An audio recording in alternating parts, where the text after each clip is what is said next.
Estamos al aire. Al aire.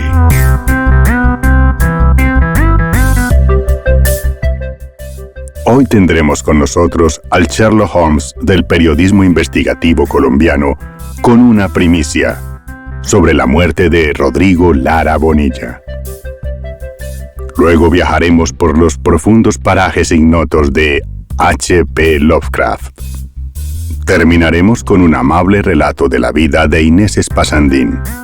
Y por supuesto, nuestra habitual sección, Sonografías. Sean todos y todas bienvenidos.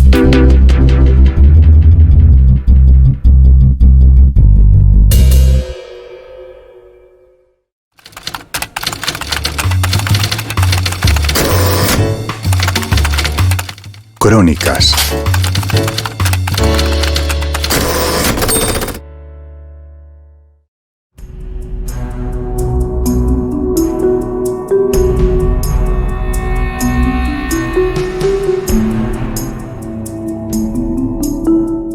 En el libro El asesinato de Rodrigo Lara Bonilla, la verdad que no se conocía, de Alberto Donadío, editado por Editorial Sílaba, Alberto nos da una clara muestra de cuánto ha influido la literatura de Sir Arthur Conan Doyle en su trabajo periodístico.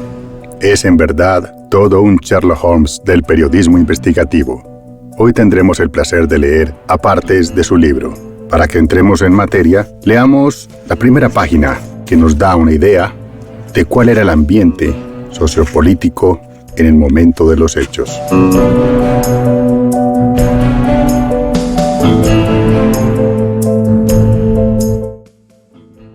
Capítulo 1.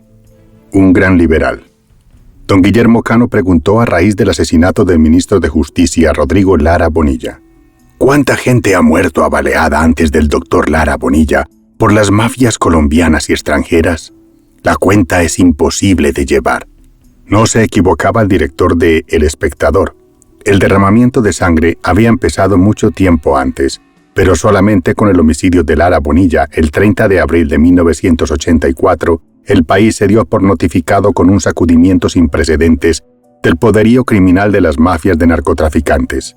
Muchos colombianos recuerdan dónde estaban o cómo se enteraron de la muerte de Rodrigo Lara Bonilla ese lunes por la noche. Por cuenta de los narcotraficantes de estupefacientes, nunca antes había sido abatida una figura tan notable. Nunca antes había sido asesinado en Colombia un ministro en ejercicio del cargo. Hoy se sabe que despuntando el decenio de los años 70, había comenzado en gran escala el contrabando de cocaína hacia los Estados Unidos.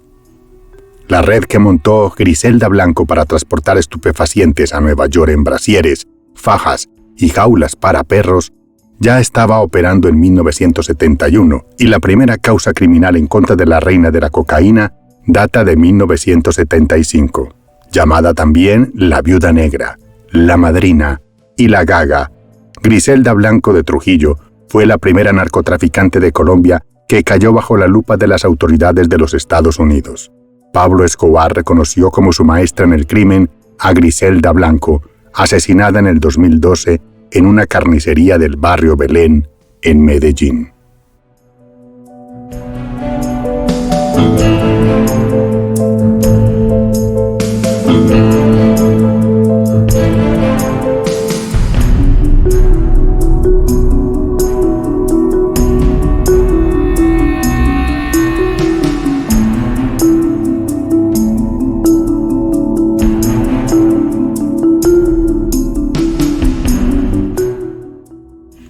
Ahora pasemos al capítulo 4, que podría enmarcar, pienso yo, o más o menos dar una idea de lo que todo este libro contiene, todo lo que nos revela.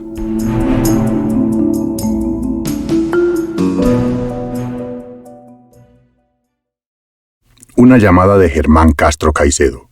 Capítulo 4. 30 años después del asesinato del ministro de Justicia Rodrigo Lara Bonilla, la opinión pública no conoce un secreto fundamental de ese crimen que conmocionó a Colombia. Ese secreto, que tiene hondas repercusiones, ha estado todos estos años escondido en el expediente que inició la justicia penal la misma noche aciaga del 30 de abril de 1984, en que Rodrigo Lara Bonilla falleció víctima de un atentado en una avenida de Bogotá que hoy lleva su nombre. A mediados de 1995, año en que la actualidad nacional estuvo dominada por el proceso 8000, derivado de los aportes del cartel de Cali a la campaña del presidente Ernesto Samper Pizano, me encontraba yo de paso por Medellín, en el apartamento de mi mamá en el barrio Laureles, cuando entró una llamada telefónica de Germán Castro Caicedo. «Albertico», me saludó.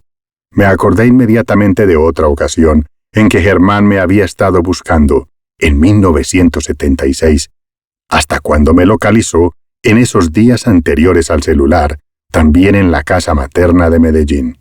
En esa ocasión me preguntó: «Albertico, ¿el mercurio en el mar es tóxico?». Germán fue el primer periodista en enterarse de que en la bahía de Cartagena había mercurio y estaba a punto de publicar la noticia. Le recordé que el mercurio, al llegar al mar, se convierte en metilmercurio, que es altamente tóxico para los seres humanos, y le mencioné lo ocurrido en la bahía de Minamata, en el Japón. En 1959, se comprobó que el mercurio que una fábrica química vertía a la bahía, convertido en metilmercurio, había entrado en la cadena alimenticia y los peces y crustáceos tenían altísimos niveles, que a su vez habían causado graves daños neurológicos a los pescadores del lugar que se alimentaban de especies marinas. Por esos años habíamos viajado con Germán a El Guamo, Tolima, donde el doctor Marco Fidel Micolta sostenía que los plaguicidas que las avionetas de fumigación aplicaban en los cultivos de algodón eran los responsables del elevado número de niños que nacían con labio leporino en el hospital que él dirigía. Esta llamada de 1995 no tenía nada que ver con las denuncias ecológicas en que acompañé a Germán Castro Caicedo 20 años atrás. Un médico del Instituto de Medicina Legal y otros compañeros suyos, expertos en balística y en otras disciplinas conexas, habían estado hablando con Germán. Querían que él les ayudara a conseguir, discretamente y sin que se supiera quiénes eran los interesados, el expediente judicial que se abrió por la muerte del doctor Rodrigo Lara Bonilla. Ellos habían participado en la fase inicial de la investigación del delito por su condición de expertos, y el médico había estado presente en la necropsia del cadáver del doctor Lara Bonilla. Germán tenía un viaje pendiente o estaba terminando un libro y no podía ayudarlos. Para eso me llamó. Días después, ya de regreso a Bogotá, me reuní con el médico forense y con sus colegas en un apartamento en la calle 100, un poco más abajo de la carrera séptima. Habían pasado 11 años desde el primer gran homicidio de los muchos que ordenaron los narcotraficantes. Como funcionarios de una entidad oficial, ellos no podían solicitar directamente el expediente, o sí podían hacerlo, pero no querían que en el juzgado quedara constancia de que eran ellos los que pedían las copias. Querían tener el expediente para leerlo y examinarlo, porque desde cuando, en razón de sus cargos, tuvieron que conocer detalles de la muerte de Rodrigo Lara Bonilla, habían quedado con serias dudas sobre la versión oficial de los hechos, versión que fue la misma que se divulgó por los medios de comunicación. La reunión con los funcionarios ocurrió el 1 de agosto de 1995 en el apartamento 703. El día en que asesinaron a Lara Bonilla, el médico patólogo y un colega suyo estaban en una reunión sindical en la sede de la Embajada de la República Democrática Alemana, la desaparecida RDA. Alguien se les acercó y les dijo: «Oiga, mataron a su jefe». El Instituto de Medicina Legal es una dependencia del Ministerio de Justicia. Hoy tiene un nombre más largo: Instituto Nacional de Medicina Legal y Ciencias Forenses. Los dos funcionarios salieron inmediatamente en un Fiat Topolino. No oyeron noticias porque el carro no tenía radio. Cuando llegaron a Medicina Legal, el médico asistió a la necropsia, que se inició a las 10 de la noche y terminó a las 3 de la mañana. «No estábamos contaminados», me dijeron los funcionarios. Es decir, ellos no se habían enterado por las noticias de lo sucedido. Se enteraron en la diligencia de autopsia. El médico se marchó en la madrugada a su apartamento. Luego fue a almorzar a la casa de su suegra. Ella sí había estado oyendo y viendo noticias sobre el asesinato desde la noche anterior y empezó a contarle a su yerno lo que había pasado, como si él no supiera nada. 2 sicarios en una motocicleta habían aparecido súbitamente en la calle 127 cuando el Mercedes-Benz del ministro estaba a pocos minutos de llegar a su residencia en el barrio Recreo de los Frailes. Los sicarios habían disparado desde la moto, que se desplazaba a 80 kilómetros por hora, contra el lado derecho del Mercedes, y habían acribillado al ministro, que estaba sentado en el asiento de atrás, en el lado derecho del carro. La suegra estaba repitiendo lo que había escuchado, lo que en esa noche y al día siguiente, y en los días por venir, escucharon millones de colombianos estupefactos ante el asesinato de Rodrigo Lara Bonilla. Desde esa conversación con la suegra, la mañana del 1 de mayo de 1984, la duda se apoderó del médico. Él había estado presente en la autopsia y sabía que al ministro le dispararon del lado derecho, pero el cadáver también presentaba un orificio de entrada por el lado izquierdo. ¿Cómo era posible que la información que se estaba divulgando se refiriera únicamente a los disparos hechos desde el lado derecho del Mercedes-Benz? Según los apuntes que tomé en esa reunión en el apartamento de la calle 100, se lee: había 14 tiros con tatuaje. Con tatuaje es a menos de 50 centímetros de distancia los disparos. Cuando se produce un disparo por la boca de fuego, salen elementos de la vainilla o fragmentos de pólvora o elementos metálicos que quedan sobre las prendas o sobre la piel de la víctima. Con base en eso se puede determinar la distancia del disparo. Eso en disparos directos. Pero si hay un vidrio, se quedan sobre el vidrio. No todas las armas dejan la misma cantidad de tatuaje. Los residuos de pólvora o metálicos varían. La composición química hace que varíe el tatuaje. El cadáver de Rodrigo Lara Bonilla llegó desnudo a la necropsia. Me contaron los funcionarios de medicina legal, precisando que para los expertos en balística son muy importantes las prendas de vestir. En igual estado de desnudez, se practicó la necropsia de los muertos del Palacio de Justicia en 1985, pues esos mismos funcionarios participaron en esas diligencias. El juez militar, recordaron, lavó los cadáveres, los desnudó y los bajó al primer piso del Palacio de Justicia. Las prendas de vestir llegaron 48 horas después. En el caso de Lara Bonilla, los patólogos y expertos no vieron las prendas. El cadáver de Lara estaba desnudo y perfectamente manipulado. Además, la policía había extraído un proyectil del cadáver, pese a que esa diligencia se debe hacer en la necropsia. Los disparos desde la derecha se hicieron con arma automática. Hubo un disparo que le atravesó el cerebro a Lara Bonilla. Es el que lo mata. Si hago ahora esta precisión, es porque la coincidencia entre la información que recibí en 1995 de los funcionarios y el dictamen que en el año 2014 realizó el médico forense antioqueño Máximo Duque, que fue director de medicina legal en el gobierno del presidente Álvaro Uribe Vélez. El único proyectil que fue objeto de estudio por los especialistas en balística fue el calibre 45, extraído antes de la necropsia, me informaron en esa reunión de 1995. El calibre es el diámetro del ánima, de la parte interna del arma. Se da en pulgadas. Anoté en mis apuntes. Está deformado. Aleación que recubre el núcleo de plomo lo hace resistente a deformaciones. Pero está deformado porque pegó en superficie de gran dureza, paral del carro, y luego entra con menos fuerza al cráneo. Los funcionarios no pudieron nunca ver el carro Mercedes-Benz en que fue asesinado el ministro. No era un carro blindado. Las armas no se enviaron nunca a estudio de medicina legal. Como conclusión de la reunión me comprometí a solicitar en el juzgado copia del expediente. Javier Torres, que había sido nuestro fiel y eficiente mensajero en la unidad investigativa de El Tiempo, se encargó de esa tarea. En el juzgado le prestaban un cuaderno. Él iba con un funcionario a fotocopiarlo. Devolvían el cuaderno al juzgado y luego le prestaban el siguiente. Una tarea de varios días.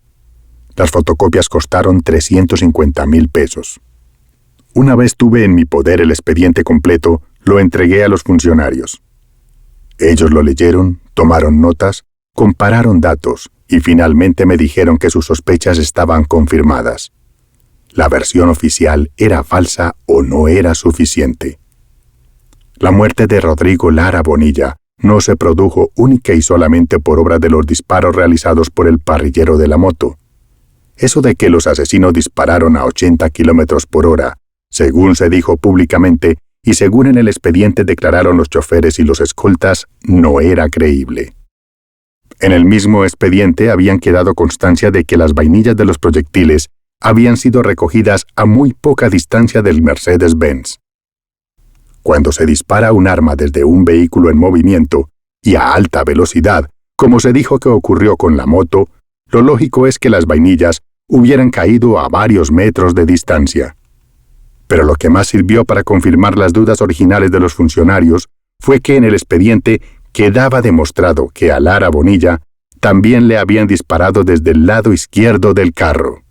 Se desbarataba entonces la versión oficial divulgada a la opinión pública, según la cual el Mercedes-Benz, después del ataque, continuó la marcha hasta la casa del ministro, después del ataque perpetrado por el sicario Iván Darío Guisao, parrillero de la moto que manejaba Byron Velázquez. Surgían entonces varias hipótesis que los funcionarios se enumeraron.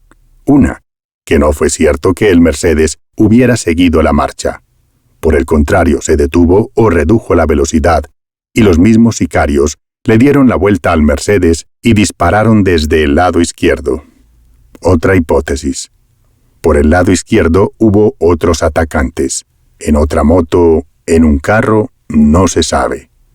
Pero sin duda, los tiros no se hicieron únicamente desde el lado derecho del vehículo. Del estudio del expediente, los funcionarios de medicina legal extrajeron también un dato de singular importancia. En el puesto de adelante del Mercedes-Benz viajaba un escolta, Trino Peña Tolosa. En las fotografías tomadas al Mercedes-Benz se apreciaba por lo menos un proyectil que había entrado por detrás del asiento. El escolta no murió, sufrió heridas que le curó una enfermera. Por lo demás, si un sicario dispara a 80 kilómetros por hora desde el costado derecho del Mercedes-Benz, que a su vez viaja a esa o similar velocidad, ¿cómo pudo el sicario evitar que los disparos alcanzaran al escolta y al chofer, siendo que esos disparos se tuvieron que hacer en dirección diagonal desde el lado derecho hacia adentro del Mercedes-Benz? Leí el expediente.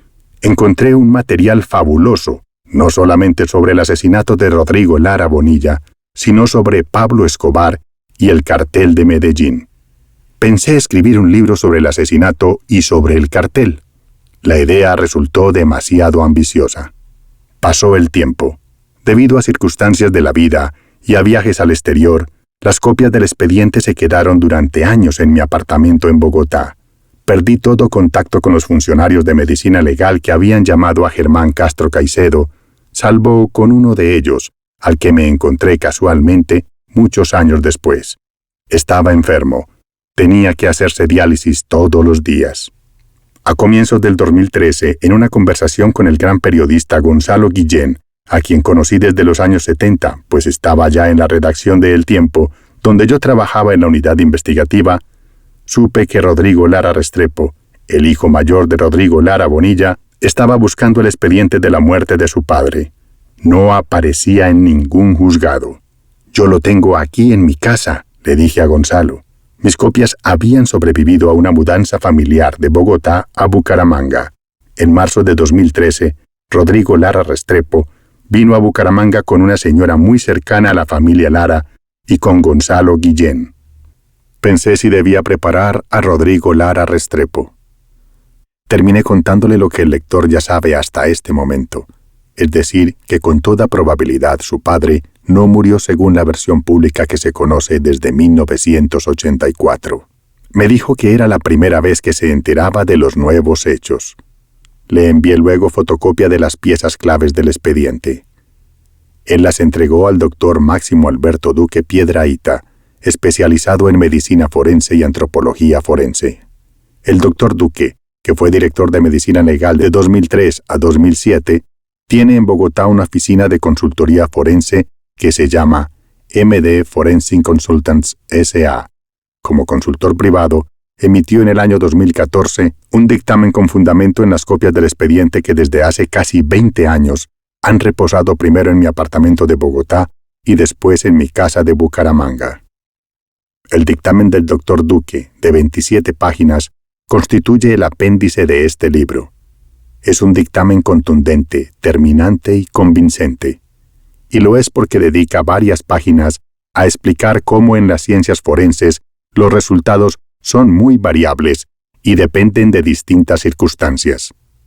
Por ejemplo, anota el Dr. Duque: el cuerpo humano es muy flexible y tiene muchas partes móviles que pueden adoptar posiciones caprichosas, imprevisibles y al azar. Por ejemplo, una herida por proyectil de arma de fuego que sufre alguien en un brazo, cuando lo tiene levantado para tomar un objeto en lo alto de un anaquel, puede mostrar una trayectoria de abajo a arriba, pero cuando el brazo baja hacia el costado podría parecer que quien le disparó estaba arriba, porque la trayectoria parece que fuera de arriba a abajo en la anatomía del lesionado.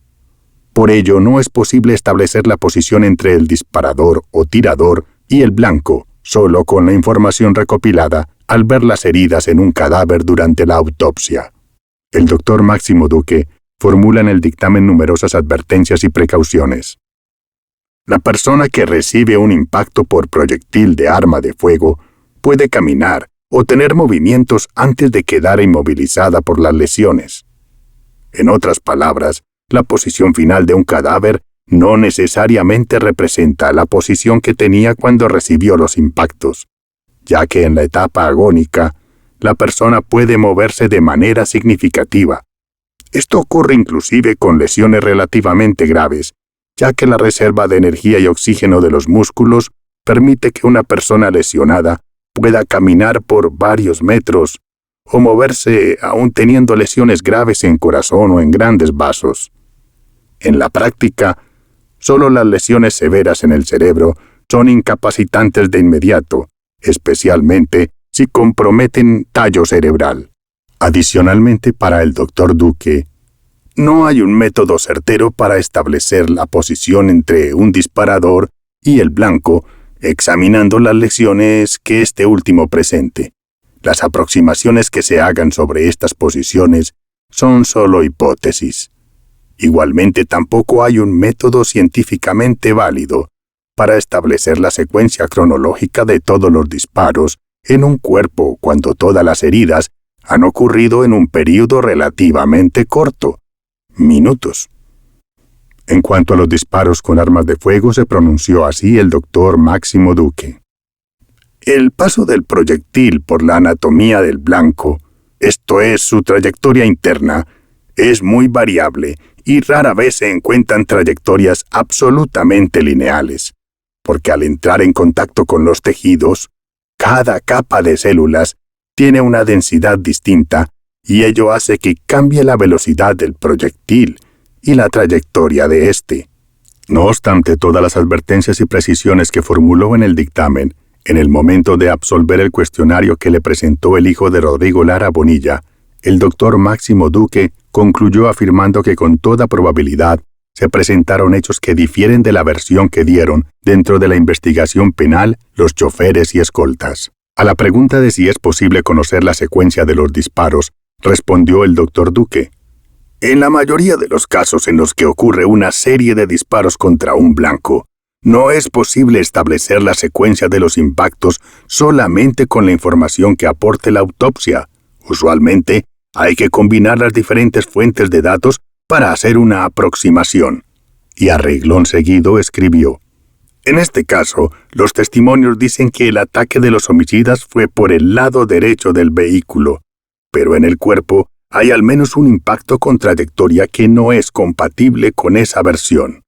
Herida número 5, con entrada en el pecho lado izquierdo y salida por el lado derecho, zona cercana a la axila. Esta conclusión, basada en la información forense oficial que reposa en el expediente, indica que no andaban errados en sus sospechas los funcionarios de medicina legal con quienes hablé en 1995. Rodrigo Lara Bonilla estaba sentado en el asiento derecho, en la parte de atrás del Mercedes-Benz. Según la versión pública no desmentida jamás por autoridad alguna que se divulgó desde el mismo día de su muerte atroz, los disparos que acabaron con su vida provenían todos del lado derecho, Todos debieron entrar por el costado derecho del cuerpo. Pero hubo por lo menos un proyectil que entró por el lado izquierdo del pecho y salió por el lado derecho, cerca a la axila. El doctor Máximo Duque tuvo la precaución de resaltar en su dictamen que solamente lo que está demostrado se puede tener en cuenta. Ninguna de las técnicas que hacen parte de las especialidades forenses tiene la capacidad de adivinar o de ver lo que no se pueda comprobar científicamente o ser explicado a la luz de la lógica. Cualquier conclusión pericial que no tenga sustento científico cae en el terreno de lo hipotético o de la especulación. Fue pues con la debida cautela como el doctor Máximo Duque afirmó que en el expediente hay un hecho que no coincide con la versión de los testigos: el disparo que entró por el lado izquierdo. Luego señala que ese proyectil pudo ser el primero en la secuencia de los tiros que mataron al ministro. Hipotéticamente, esa herida podría haber sido la primera. Las razones son las siguientes. La herida va de izquierda a derecha y ligeramente de arriba a abajo y de adelante a atrás. Ese tipo de trayectoria no sería posible si el cuerpo va acostado de lado, con el lado izquierdo del cuerpo contra la silla, como lo describen quienes estaban en el automotor y lo miraron luego de escuchar el estallido de los vidrios. Pues de haber sido el último, el disparo habría tenido que salir desde el piso del vehículo hacia arriba. Por otra parte, las versiones no dicen que los atacantes hubieran estado en algún momento disparando desde el lado izquierdo del automotor. Las fotos no muestran ningún impacto de entrada por el lado izquierdo. El vidrio del conductor no se rompió, aunque sí está roto el vidrio de la puerta trasera izquierda. Una secuencia más lógica puede ser que el primer disparo haya sido el del pecho, lado izquierdo, numerado como 5, en el reporte de la autopsia. Con esa lesión la persona se dobla hacia adelante o se acuesta en la silla hacia el lado izquierdo, y luego ocurren los otros 4 disparos que van de atrás a adelante, de derecha a izquierda y de abajo a arriba, en la anatomía del cuerpo. Pero en realidad habrían entrado de arriba abajo en la carrocería del vehículo, máxime si la altura de los motociclistas era más alta que la del automóvil. De esta hipótesis, que tiene mucha lógica, se desprende que ese primer proyectil fue disparado desde el lado izquierdo del Mercedes-Benz o que pudo haber sido disparado desde adentro del Mercedes-Benz. Si hubo disparos desde el lado izquierdo, ¿por qué resultó ileso el conductor? ¿Por qué no se rompió el vidrio de la ventanilla del conductor? El doctor Máximo Duque lanza esta hipótesis. En las fotos que hay del automotor se ven múltiples impactos que afectan las sillas delanteras. Abajo se muestra el diagrama de la silla del conductor, quien salió ileso del atentado, y la ventana de su lado no se rompió. Esto pudo haber ocurrido, por ejemplo, si el conductor no estaba en la silla y la puerta de ese sitio estaba abierta al momento de los disparos. El conductor salió ileso según la hipótesis del doctor Máximo Duque, porque pudo haber estado fuera del carro. Esa circunstancia explicaría también por qué los múltiples impactos de bala que recibieron las sillas delanteras no provocaron muerte o lesión grave al conductor y al escolta. Al leer esta hipótesis del doctor Duque, pensé en la explicación que hace 20 años formularon los funcionarios de medicina legal, es decir, que el Mercedes lo habían detenido para que los asesinos pudieran acribillar al ministro de Justicia a mansalva y sobre seguro. El doctor Máximo Duque revela sin ambajes las dudas que tiene sobre la versión de los testigos.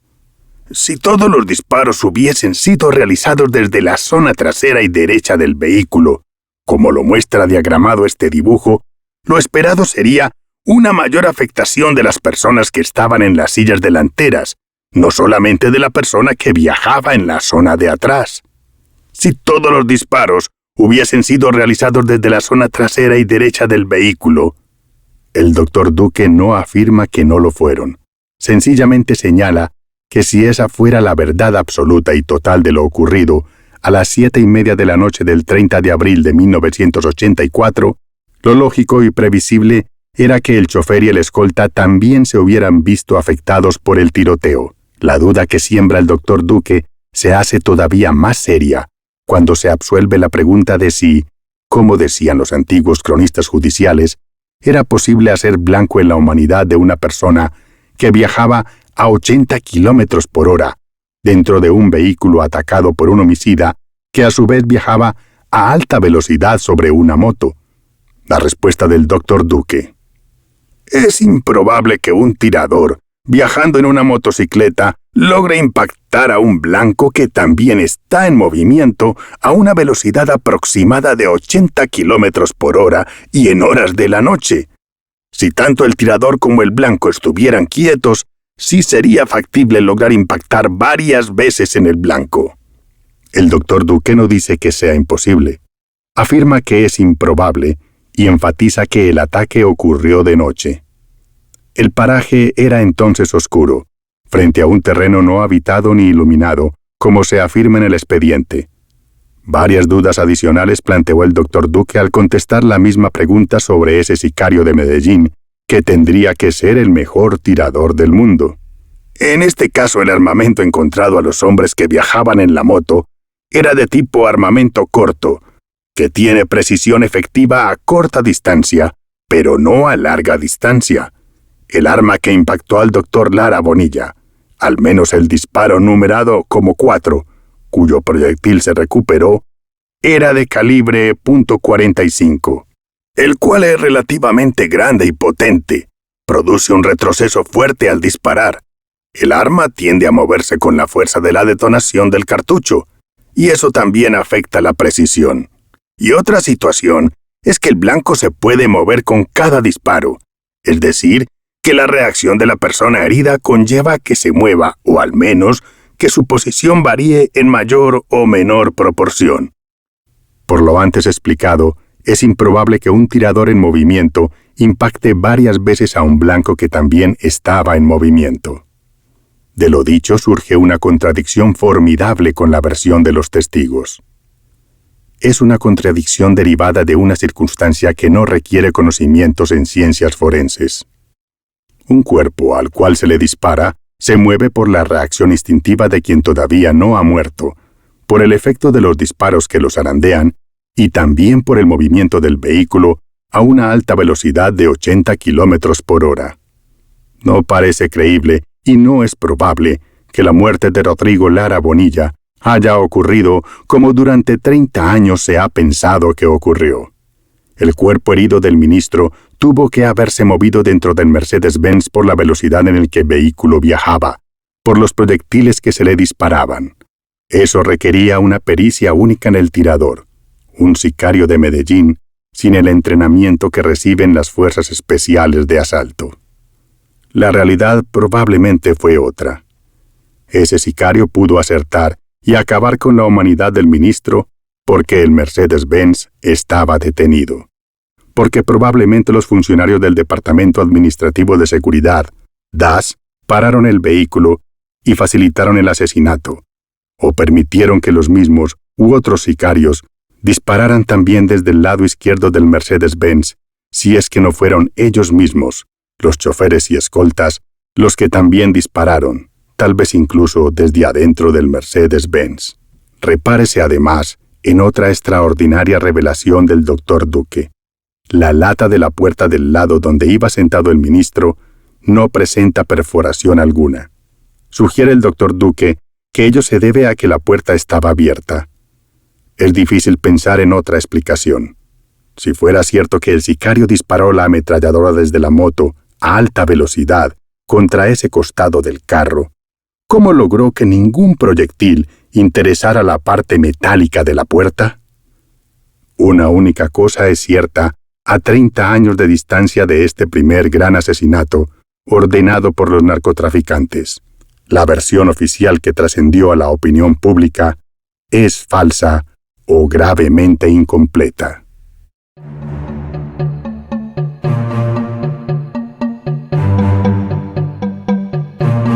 Espero que esta breve lectura del libro El asesinato de Rodrigo Lara Bonilla, la verdad que no se conocía, editado por Sílaba Editores en el 2016, le dé a nuestros escuchas una clara muestra del tenor, la rigurosidad y el trabajo periodístico de Alberto Donadío. Desde el podcast Al Aire, Crónicas, Cuentos y Relatos, agradecemos a la editorial Sílaba por permitirnos leer parte de este riguroso y revelador trabajo periodístico. Esperamos que se sientan atraídos por el libro y lo conviertan en su amigo y lo lleven a vivir a su biblioteca, a su mesa de noche y lo lean.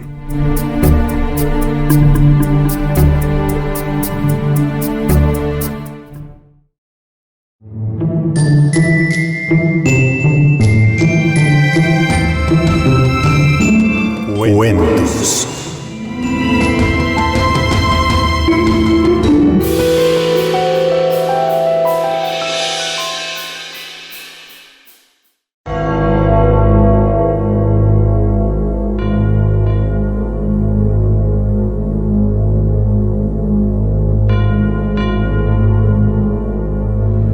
El árbol de la colina, de Howard Phillips Lovecraft.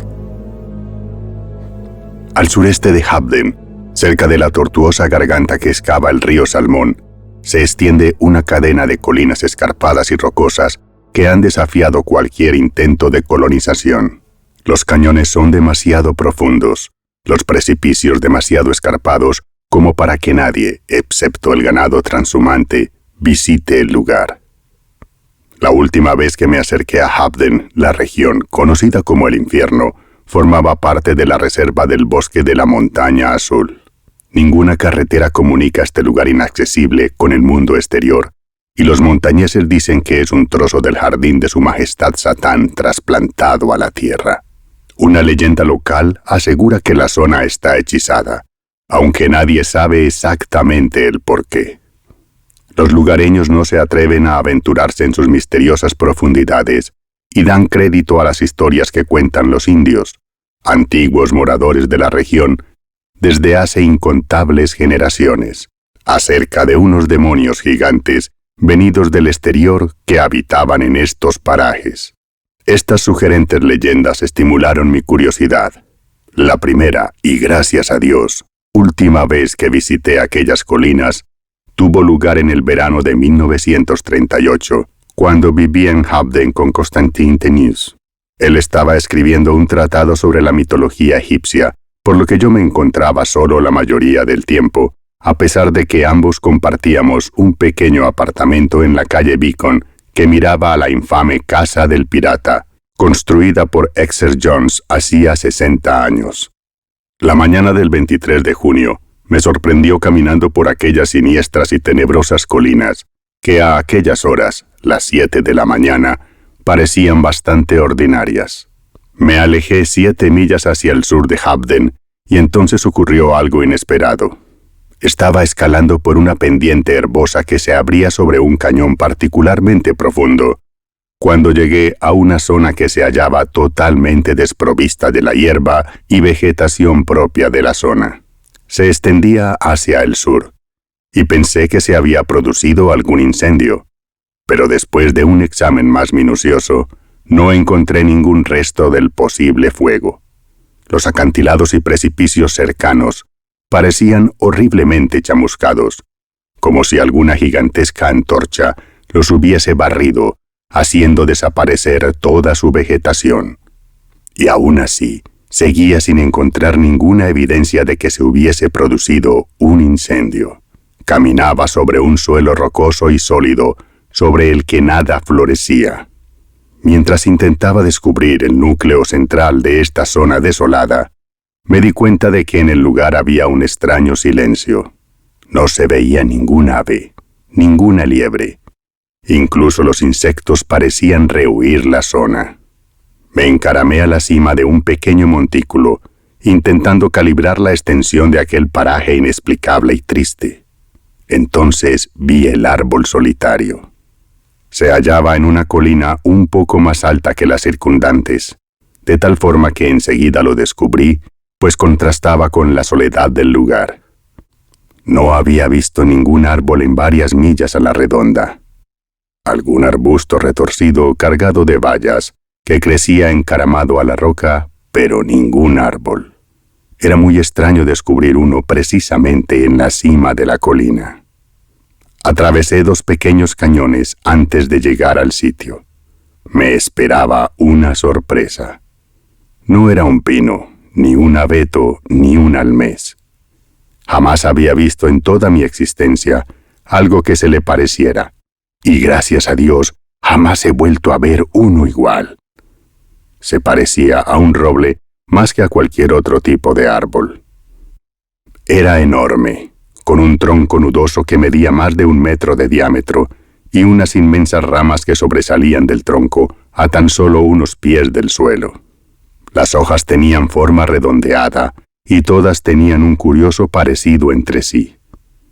Podía parecer un lienzo, pero juro que era real. Siempre supe que era, a pesar de lo que dijo Tinius después. Recuerdo que miré la posición del sol y decidí que eran aproximadamente las 10 de la mañana, a pesar de no mirar mi reloj. El día era cada vez más caluroso, por lo que me senté un rato bajo la sombra del inmenso árbol. Entonces me di cuenta de la hierba que crecía bajo las ramas. Otro fenómeno singular si tenemos en cuenta la desolada extensión de tierra que había atravesado. Una caótica formación de colinas, gargantas y barrancos me rodeaba por todos sitios, aunque la elevación donde me encontraba era la más alta en varias millas a la redonda. Miré el horizonte hacia el este y asombrado, atónito, no pude evitar dar un brinco. Destacándose contra el horizonte azul, sobresalían las montañas Beitrot. No existía ninguna otra cadena de picos nevados en 300 kilómetros a la redonda de Hapden. Pero yo sabía que, a esta altitud, no debería verlas. Durante varios minutos contemplé lo imposible.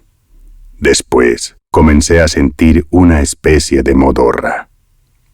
Me tumbé en la hierba que crecía bajo el árbol. Dejé mi cámara de fotos a un lado, me quité el sombrero y me relajé, mirando al cielo a través de las hojas verdes. Cerré los ojos. Entonces se produjo un fenómeno muy curioso, una especie de visión vaga y nebulosa, un sueño diurno. Una ensoñación que no se asemejaba a nada familiar. Imaginé que contemplaba un gran templo sobre un mar de cieno en el que brillaba el reflejo rojizo de 3 pálidos soles. La enorme cripta o templo tenía un extraño color, medio violeta, medio azul. Grandes bestias voladoras surcaban el nuboso cielo y yo creía sentir el aletear de sus membranosas alas. Me acerqué al templo de piedra y un portalón enorme se dibujó delante de mí. En su interior, unas sombras escurridizas parecían precipitarse, espiarme, atraerme a las entrañas de aquella tenebrosa oscuridad. Creí ver 3 ojos llameantes en las tinieblas de un corredor secundario y grité lleno de pánico. Sabía que en las profundidades de aquel lugar acechaba la destrucción. Un infierno viviente peor que la muerte. Grité de nuevo. La visión desapareció. Vi las hojas y el cielo terrestre sobre mí. Hice un esfuerzo por levantarme. Temblaba. Un sudor gélido corría por mi frente.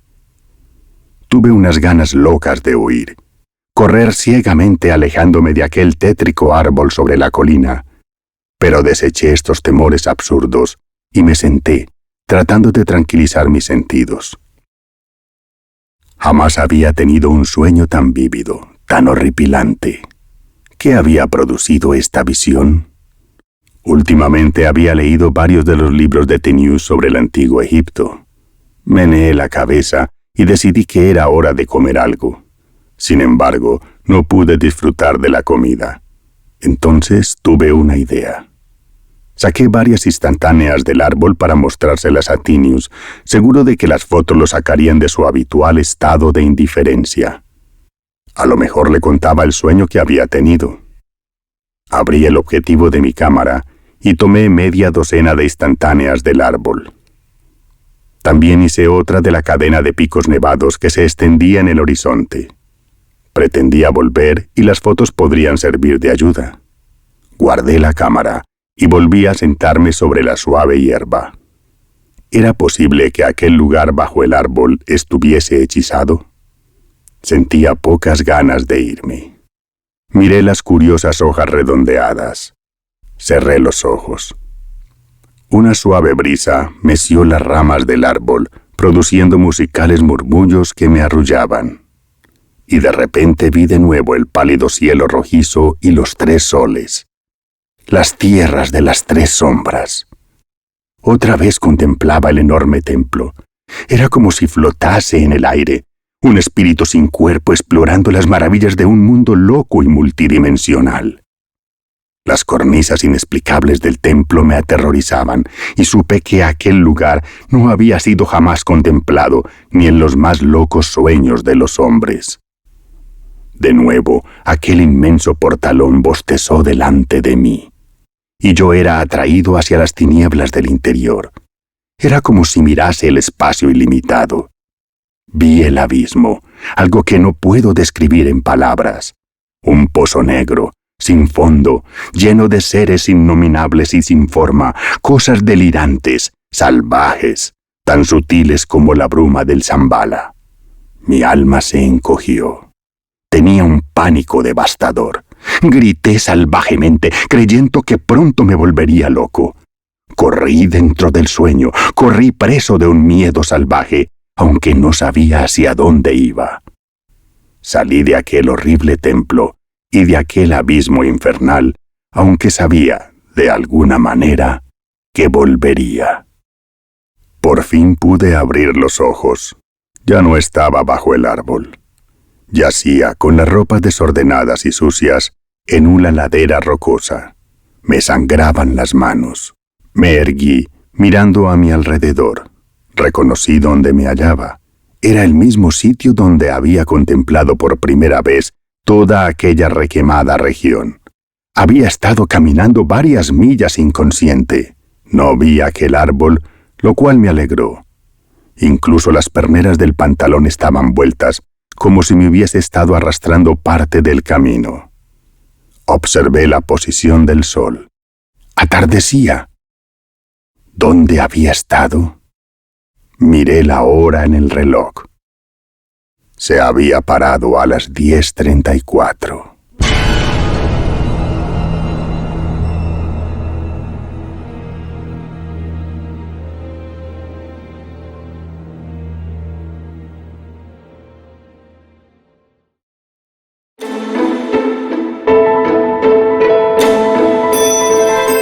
Biografías.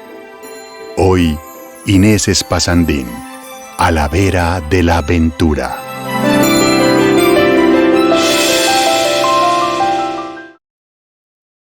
La estancia.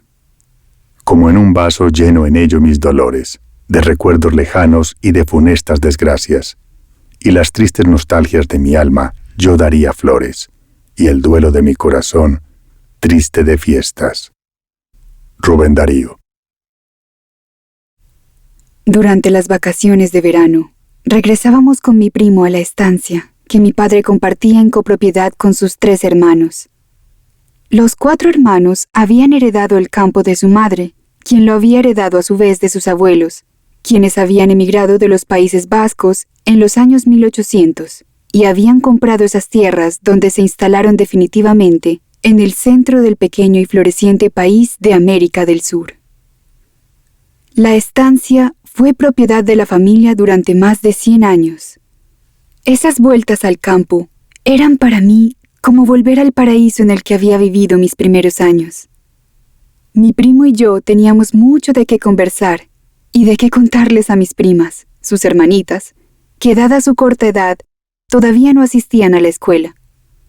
Durante el día no parábamos de perseguir las gallinas con sus pollitos en el contrapatio y de tratar de montar sobre el carnero que pasara más cerca de nosotros, terminando todos en el suelo con algunos machucones. Las mañanas empezaban muy temprano en el campo, cuando el primero que se levantaba despertaba a los otros, y vistiéndonos en silencio nos acercábamos a la cocina, deslizándonos casi para no hacer ningún ruido que despertara a mi tía Clara, la madre de mis primos, que dormía profundamente con la última bebé en la cunita cerca suyo. Mi tío Alfonso, el padre de mis primos, nos esperaba ya levantado hacía rato y nos servía el desayuno, que consistía en café con leche y rodajas de galleta de campaña embadurnadas con manteca casera y dulce de membrillo. Si el tiempo lo permitía, salíamos afuera enseguida de haber terminado y podíamos ver el amanecer. Alfonso, que era un apasionado de la naturaleza, nos permitía mirar a través de sus prismáticos, y podíamos apreciar por turno las cadenas de montañas lejanas y las aglomeraciones de árboles que rodeaban una ciudad en los límites con el país vecino. Después del almuerzo, nos invitaban a jugar un poco más lejos de la casa para permitir a mi tío dormir la siesta. A veces llegábamos caminando hasta el arroyuelo, donde nos mojábamos los pies en el agua y los dejábamos secar al sol antes de volver para no mojarnos las medias y evitar los retos de mi tía Clara. El atardecer era el mejor momento del día, cuando a caballo íbamos a buscar el ganado con mi padre y mi tío. La yegua que yo montaba era la más vieja y lenta del grupo, así que generalmente era la primera en pegar la vuelta, y al paso, sintiendo mi falta de dominio, regresaba al galpón y esperaba pacientemente conmigo encima para ser desencillada. Mis paseos a caballo se terminaron definitivamente una tarde, alrededor de mis 7 años, en la que mi padre me ayudó a montar en un nuevo animal todavía no muy acostumbrado a los niños. El gateado dio 2 pasos y se lanzó a correr al galope. Entonces decidí pasar mis piernas por encima de su lomo y tirarme al suelo temiendo que me llevara muy lejos. Me levanté llorando y furiosa con la desventura, prometiéndome que nunca más subiría a otro caballo. La vieja yegua que acostumbraba a montar había muerto ya hacía unos meses. Los días en los que la abuela materna de mis primos llegaba de visita con su maleta repleta de regalos y de besos para sus nietos eran una fiesta. En las tardecitas, mi tía tostaba los malvaviscos en el patio de entrada para la delicia de los chicos que no cesábamos de dar vueltas alrededor del fuego, esperando recibir alguna extra. Con mis padres solíamos ir hasta el río en la charrete tirada por un caballo y acompañados por uno de mis primos. Pasábamos el día al borde del agua. En la orilla del arroyo grande nos esperaba el bote amarrado al que mi padre nos ayudaba a subir. Nos deslizamos por las aguas tranquilas, salpicados por las gotas que producían los golpes de los remos conducidos por Miguel. Yo me sostenía en el medio apoyándome en mi madre, con miedo de que la embarcación se diera vuelta y termináramos con todas nuestras cosas empapadas. Pero los paseos terminaban siempre bien cerca del atardecer, regresando en toda seguridad, y desembarcábamos en la orilla acariciados por las largas puntas de los sauces llorones. A la hora de pescar, mi padre sacaba los aparejos y preparaba las cañas con la carnada en la punta del anzuelo, prontas para hacer picar a los peces que nadaban velozmente bajo las aguas verdes del río. Una de esas veces, mi cañita barría perezosamente las ondas lentas, y de repente, el hilo se puso tenso y pesado. Más trataba de mantener mi caña derecha y más se torcía ofreciendo resistencia. Miguel, que escuchó mis gritos, corrió en mi ayuda y juntos logramos sacar del agua un gran bagre que se debatía y que coleando logró zafar y saltar de vuelta al río, desapareciendo rápidamente en sus profundidades. Mi madre pescaba algunas mojarritas, colocando una botella abierta en la orilla repleta de migas de pan. Una vez el recipiente lleno, las freía ahí mismo, en la sartén puesta al fuego que mi padre había encendido para eso. Después de la cena improvisada, nos quedamos un rato más escuchando los últimos graznidos de los patos que se preparaban para pasar la noche, y emprendíamos el camino de regreso a la casa con las últimas luces del atardecer.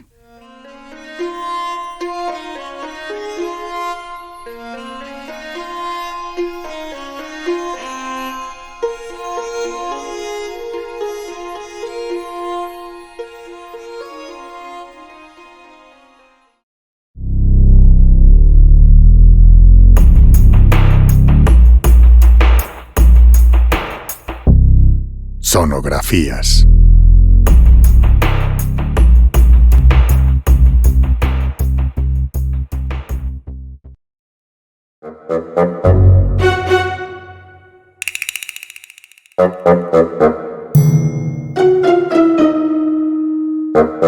Sonografías.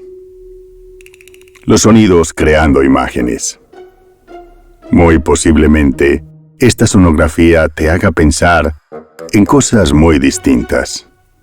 Y quizás, si aciertas, entres en el gran concurso de ¿quién va a viajar en el primer vuelo a Marte tripulado?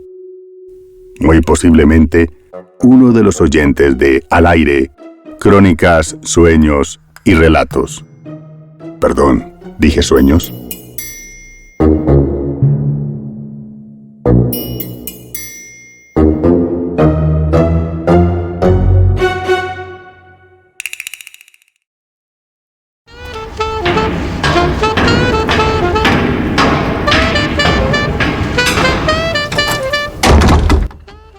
Sonografía número 15.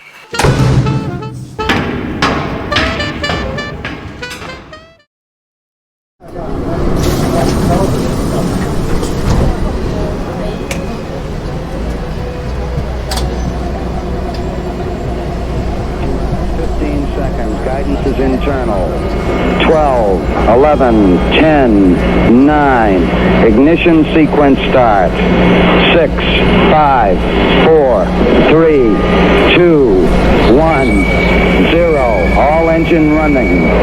Liftoff. Liftoff on Apollo 11.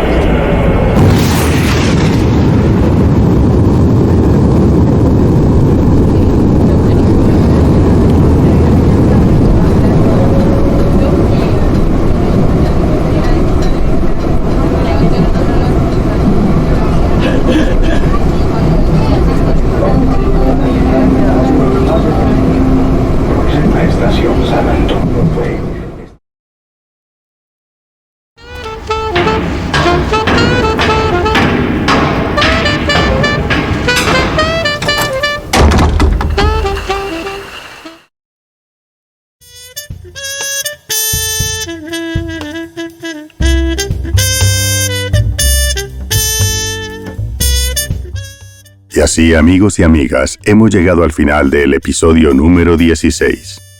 Agradecemos a todos aquellas y aquellos que nos han seguido con fervor durante los últimos 16 episodios. Que tengan todas y todos una feliz semana.